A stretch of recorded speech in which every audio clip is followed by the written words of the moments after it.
Aliás, o ex-presidente Jair Bolsonaro é capa da revista britânica The Economist dessa semana. A notícia, como tudo que é importante no Brasil e no mundo, está no site da CNN.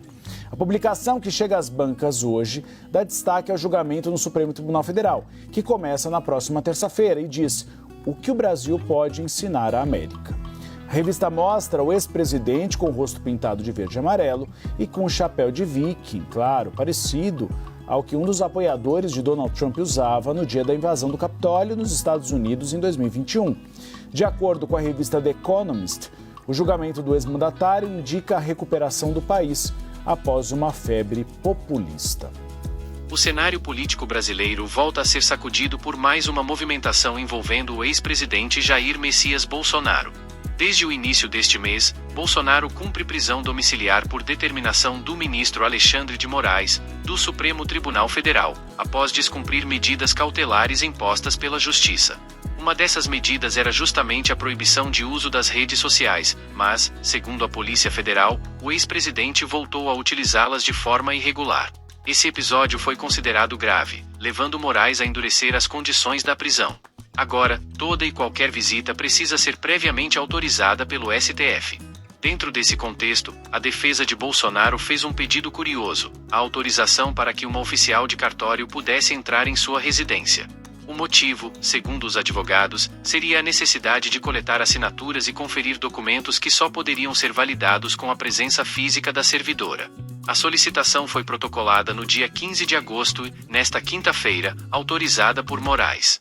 A visita da oficial está marcada para esta sexta-feira, com permissão para ocorrer em qualquer horário entre 9 da manhã e 6 da tarde.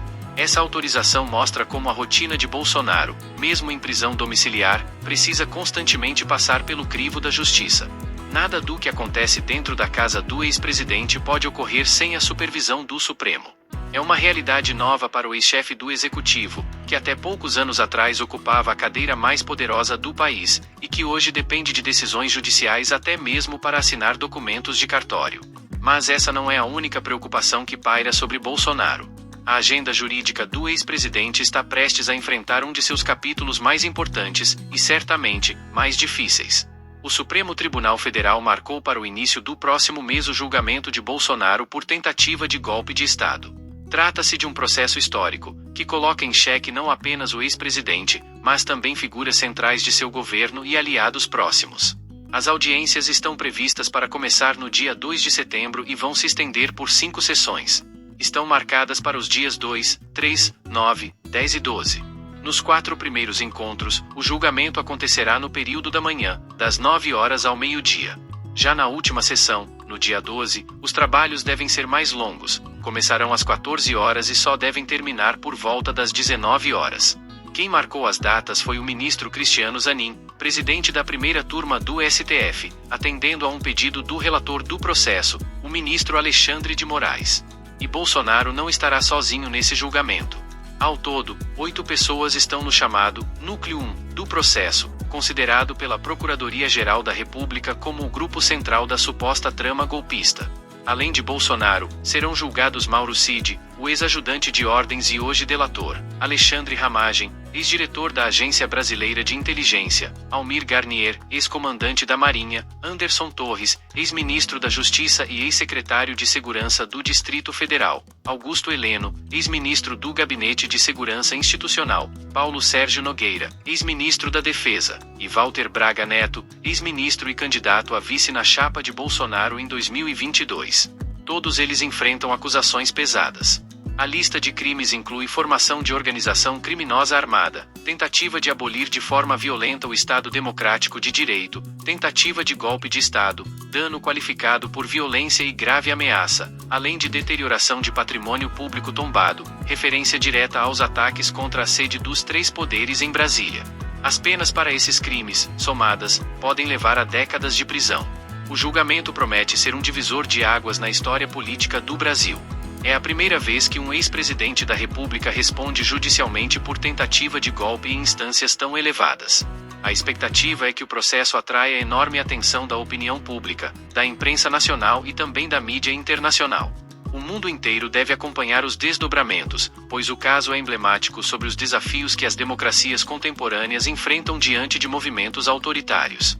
Uribe, a gente aqui no Brasil, é natural que a gente observe essa capa para além do que aconteceu lá nos Estados Unidos, porque afinal de contas a gente vê essa imagem tão forte, capa da Economist, é algo muito importante, que tem repercussão internacional.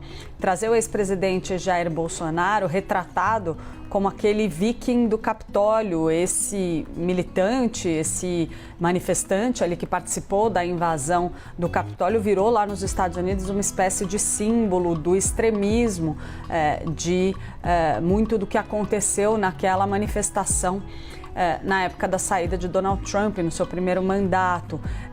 Esse é um recado, é uma mensagem que vem como bastante nociva para a estratégia que o bolsonarismo está tentando imprimir fora do Brasil. Uribe, a gente está vendo aí um movimento muito intenso do ex-presidente Jair Bolsonaro contando que os Estados Unidos, que o presidente americano Donald Trump, que políticos norte-americanos se tornem aí de alguma forma seus defensores e contribuam para fazer pressão sobre o judiciário brasileiro, sobre as instâncias políticas brasileiras, de forma a beneficiar, para aliviar o que está atravessando o ex-presidente Jair Bolsonaro na justiça neste momento.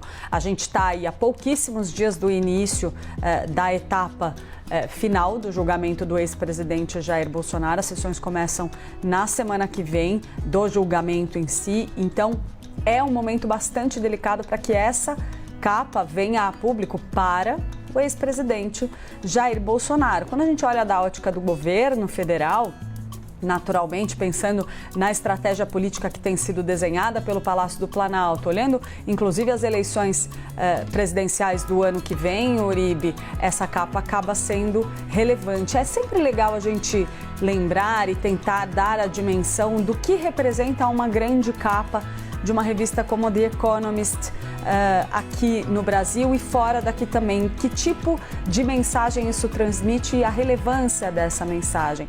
Para quem não se lembra daquela cena do Cristo Redentor dizendo que o Brasil o Cristo decolava com a mensagem de que o Brasil era ali o país do futuro? Aquilo se tornou uma marca muito forte das gestões do atual presidente Lula na época em que ele estava nos seus primeiros mandatos no Palácio do Planalto. Aquela imagem, aquela capa foi estratégica para as gestões petistas, foi utilizada em diversos momentos.